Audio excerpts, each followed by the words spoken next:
ब्रज में आकर के मीरा को पता चला कि भगवान का एक और गुप्त रूप है, वो तीसरा उसको सब नहीं जानते हैं। वो कौन सा रूप? निकुंज के ठाकुर जी, वह है राधा रानी के ठाकुर जी। तो मीरा ने अपने कृष्ण को तो देखा, अपने कृष्ण से तो प्रेम किया है, अपने कृष्ण का आनंद लिया है, लेकिन आज मीरा ने निकुंज में राधा और कृष्ण का दर्शन किया। ये रूप तो एक अलग ही रूप था। द्वारका के कृष्ण कैसे हैं ये मीरा की अनुभूति है, ब्रज के ठाकुर कैसे हैं ये मीरा की अनुभूति है। लेकिन आज पहली बार निकुंज वृंदावन के ठाकुर के दर्शन किए, मीरा तो चमत्कृत हो गई। ये कैसा रूप आज तक मेरे सामने नहीं आया। ये युगल स्वरूप, ये राधा के कृष्ण, मैंने अपने कृष्ण देखे, मैंने रुक्मिणी के कृष्ण देखे, मैंने ब्रजवासियों के कृष्ण देखे, मैंने ग्वालों के कृष्ण देखे, मैंने गौओं के कृष्ण देखे, मैंने नंद यशोदा के कृष्ण देखे, लेकिन आज पहली बार मैं राधा के कृष्ण देख रही हूँ। और ये बड़ा विचित्र रूप है। ऐसा रूप तो आज तक मैंने कभी कल्पना भी नहीं की थी। मैं तो ब्रज के ठाकुर जी के दर्शन करके सोचती थी कि इससे सुंदर और क्या होगा, लेकिन ये जो निकुंज के प्रिया प्रीतम है, राधा के जो कृष्ण है। तो यहां ललिता ने कहा मीरा से, मीरा यही इनका निज स्वरूप है, और रूप तो भाव के अनुसार ये धारण करते हैं। जाकी रही भावना जैसी, और प्रभु मूर्त देखे तिन तैसी। जिसकी जैसी भावना है वो वैसी ये प्रकट हो जाते हैं, वैसी बन करके। लेकिन इनका निज स्वरूप भाव की पकड़ में नहीं, महाभाव की पकड़ में है। आज तुम्हारे ऊपर कृपा हुई है, इसलिए तुमको ये युगल स्वरूप की प्राप्ति हुई है। उसी समय राधा रानी ने ललिता के कान में कुछ कहा, और ललिता सुन करके राधा रानी से वो बात मीरा का हाथ पकड़ करके निकुंज से बाहर ले गई, और मीरा से कहा, मीरा दुखी नहीं होना। एक संदेश है तुम्हारे लिए किशोरी जी का। कौन सा?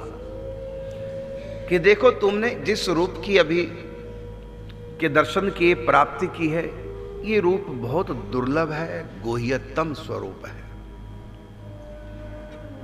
तुमने अब तक द्वारकाधीश की कामना की है पति के रूप में, और ये जो निकुंज के ठाकुर हैं ये किसी के पति नहीं होते, और ये युगल स्वरूप में है। एक पल भी दोनों अलग नहीं होते। यहां पर केवल महाभाव स्वरूपणी सखियों का ही प्रवेश है। भाव का यहां प्रवेश नहीं, यहां महाभाव का प्रवेश है। जब तुम निकुंज में गई तुमको महाभाव दे दिया गया, माधवी सखी का स्वरूप तुमको प्रदान किया गया। जब तुम भीतर थी तो अपने आप को तुमने देखा माधवी सखी के रूप में, और जो ही तुम निकुंज से बाहर आई तो तुमने अपने आप को देखा मीराबाई के रूप में। तो मीराबाई के पास भाव है, और भाव से केवल अकेले कृष्ण पकड़ में आते हैं। युगल स्वरूप ये निकुंज वृंदावन का स्वरूप बड़ा गुह्यतम स्वरूप है। हर व्यक्ति इसका अधिकारी नहीं। तो मीरा ने कहा यदि हर व्यक्ति इसका अधिकारी नहीं तो मुझको कैसे दर्शन हो गए? कहा कि तुम्हारे ऊपर कृपा हो गई, ये स्वरूप तुमको प्राप्त होगा हमेशा के लिए, लेकिन अभी नहीं।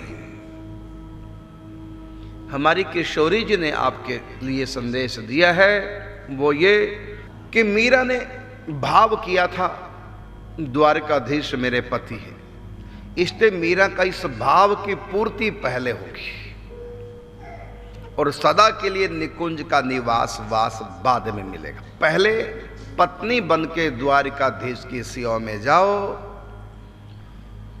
100 बरस तक श्री कृष्ण की द्वारकाधीश की सेवाओं में पत्नी बन करके जब 100 वर्ष पूरे हो जाएंगे, फिर वो मेरी माधवी सखी के रूप में मेरे पास लौट आएगी। जाओ 100 साल तक द्वारिकापुरी। ये नियम है। जो कोई कामना लेकर के भक्ति करता है, उसकी प्रथम कामना पहले पूरी होती है, दूसरी कामना बाद में पूरी होती है। तो मीरा की प्रथम कामना थी कृष्ण मेरे पति हो, और जब निकुंज वृंदावन में माधवी सखी का स्वरूप इसको प्राप्त हो गया, तब वो पत्नी वाला भाव समाप्त हो गया। मैं सखी हूं राधा रानी की, और इसमें जो आनंद है वो कृष्ण की पत्नी बनकर भी वो आनंद नहीं, जो आनंद राधा रानी की दासी सेविका बनकर है। तो मीरा ने थोड़े समय के लिए माधवी सखी का भाव धारण करके निकुंज में प्रिया प्रीतम की सेवा की है।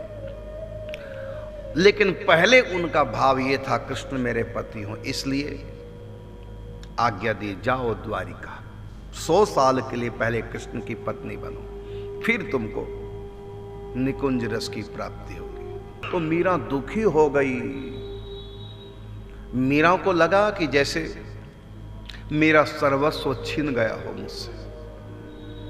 यद्यपि मिलना कौन थे उनको, द्वारिका में श्री कृष्ण पति के रूप में प्राप्त होने हैं, लेकिन मीरा ने जो थोड़ी देर के लिए निकुंज वृंदावन का रस लिया है, उस रस के आगे द्वारिका में वो पत्नी होने का सुख कुछ भी नहीं। मीरा दुखी होगी, मीरा रोने लगी।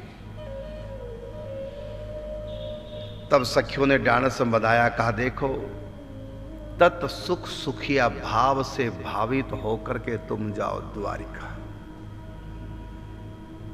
अपना सुख मत देखो, देखो किशोरी जी का सुख। वो चाहती हैं कि तुमको कुछ समय द्वारिका का सुख दिया जाए। तो मीरा को सखियों ने गुरु बनकर के उनको तत्सुख सुखिया भाव में प्रतिष्ठित किया। तब उनके अंदर ये भाव आया क्या कि अब मेरा मन नहीं रहा, किशोरी जी की इच्छा ही मेरा मन मेरा जीवन है। यदि वो चाहती हैं मैं द्वारिका जाऊं तो मैं सहर्ष स्वीकार करते हूं। किशोरी जी की इच्छा के लिए, उनकी प्रसन्नता के लिए मैं जाऊंगी कृष्ण के सेवा में पत्नी बन के द्वारकापुरी 100 साल के लिए।